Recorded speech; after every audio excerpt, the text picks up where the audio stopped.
What up, you saucy hooligans? That's right, Don Mafia. It's that time of day again. Time for the Don Mafia report. Ladies and gentlemen, I sure hope you're doing well. And as for me, Jaboy is thriving. Just kidding, I miss my friends. I really do. And I miss normal life. But you know what? At least I have the Don Mafia. And at least we just have so much to talk about, especially since the NFL draft is right around the corner. That's been calling for a lot of speculation, specifically around the Buffalo Bills community, if you will. Now, I've been getting comments for at least the past couple of months like, Dan, when are you going to do some mock drafts? Where's that mock draft? Well, Don Mafia, that day has come. In fact, I not only did one mock draft, I did 3 mock drafts, that's right.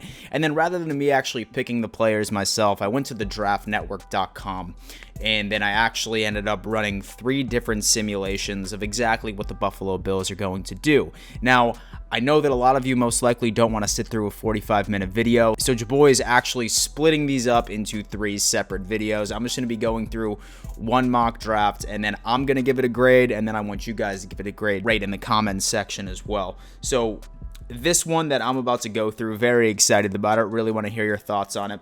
So right before we dive into that, I do need to give a giant shout out to my most recent Patreon contributor, Heisenberg White, with a $21 a month donation. That's not even a tier. He ended up putting in a custom donation. That means that he gets to come on to the Don Mafia report the next time that I do one of those shows. Super exciting. Say that you want to go that extra mile and support the channel, then I will make sure that I link my Patreon in the description. Go visit that, and if that's your cup of tea, then by all means. Ladies and gentlemen, without further ado, let's go on ahead and let's just dive right into this mock draft. So like mentioned previously, I did do these mock drafts off of the draftnetwork.com. I highly recommend it, especially since we're all stuck inside the house. I can legitimately spend hours on this damn thing, mock drafting myself, running millions of simulations so I can do videos for you people. It's definitely highly recommended. So like I said, I'm just going to be going through the first draft and then pick by pick. I'm probably only going to do the first 4 picks, and so then I'll let you know my last 3, because I think that the last 3 picks of this draft may not even make the team, but who knows. Number 1, second round, number 54, the Buffalo Bills select Jalen Johnson. So Jalen Johnson is a cornerback based out of Utah. He stands at 6 feet tall and 190 pounds, coming out of the Pac-12 conference. Now, as far as reading his scouting report, this is what they consider to be his pros or his positives. He's long and has an athletic build with a frame needed to handle bigger physical receivers. He embraces the physical components of the position in coverage and is highly aggressive in press coverage to jam receivers with good hand technique, balance, and strength. He's willing to crowd routes during the release and disrupt timing. He can suffocate releases and make them a non-option for the quarterback given the total disruption of the timing. He won't get bullied at the top of routes, and he illustrates good patience in his pedal and remains fairly clean with his footwork in terms of not frequently committing false steps.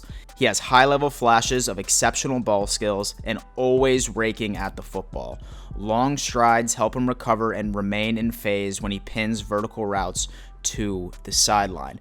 Now, initial thoughts, this is exactly what I've been screaming from the rooftops, that the Buffalo Bills needed to replace Kevin Johnson, that cornerback that thrives in man coverage. It looks like Jalen Johnson might be that missing piece that we have. As we know, we have Josh Norman, we have Levi Wallace, both largely zone cornerbacks. So with a pick like this at number 54, I'm actually 100% okay with this. Say, for example, that, some of the big running backs that I've been eyeing are not on the board at that time. Super happy about that pick. Now, say that you want to read some of the cons on Jalen Johnson, then just go to Draft Network and read it. There's some red flags, but nothing that I don't think can be polished up when entering into the NFL, especially within our coaching staff. So now we get on to our second pick, baby. Third round, number 86, Joshua Uche. We're looking at a senior edge rusher coming out of Michigan. The dude stands 6'1" at 241 pounds. Now, you all know me that I have been preaching that mostly edge rushers are going to be not that attractive in my eyes, especially once you get out of the first round and early second. I think the big 3 names are most likely going to be gone and really aren't worth an early round pick. But I might stand corrected because this edge rusher is somewhat surprising, and I think he might be able to make an impact on the Bills, at least from a depth perspective. Here's exactly what his scouting report says from the pros. He doesn't have a ton of experience, but his blend of burst, length, and flexibility are strong traits to develop as a pass rusher. Showcases good variety in his pass rush plan, but his bread and butter is his burst and bend. He flashes the ability to convert speed to power and compress the pocket. He's hard charging and plays with outstanding effort on every rep. His quickness draws blockers out of their sets, and Oosh does a great job taking advantage of that. He has had success blitzing in the A and B gaps while showcasing excellent timing and the ability to slip through gaps. Fluid in zone coverage, he drops and he does well to react to the backfield and work into throwing windows. He does well to identify blocks and compete against the run while lined up on the edge. He doesn't often get worked out of his fits, and he stays disciplined. He has experience playing both outside the tackle and in a true off-ball role. Now, this is going to be something that's going to be very interesting because, as you know, we ended up picking up Mario Addison in the offseason. We still have Jerry Hughes. We still have Trent Murphy. Do I see Oosh coming in and being an impact starter immediately? Not necessarily. Number one is that while he is a senior, he has had very little experience in college football. In fact, he's only clocked about 657 snaps in total. So it's looking like that this edge rusher might be more of an investment pick for the Buffalo Bills, but at the very least, he could actually go on ahead and commit and contribute to our depth and hopefully be able to develop him into, like a top 15 to a top 20 edge rusher. Something very exciting. Worst case scenario in the 2021 draft, we can address the edge position once again, but this time during the first round. And so next up, with the 128th pick, the Buffalo Bills are selecting Courtney Davis. Let's take a look at his scouting report. And Davis is a route technician with exceptional footwork. He's deceptive and does well to set up breaks. He stays leveraged and doesn't tip his routes, while he keeps defensive backs guessing and does well to create leverage in the short to intermediate areas of the field.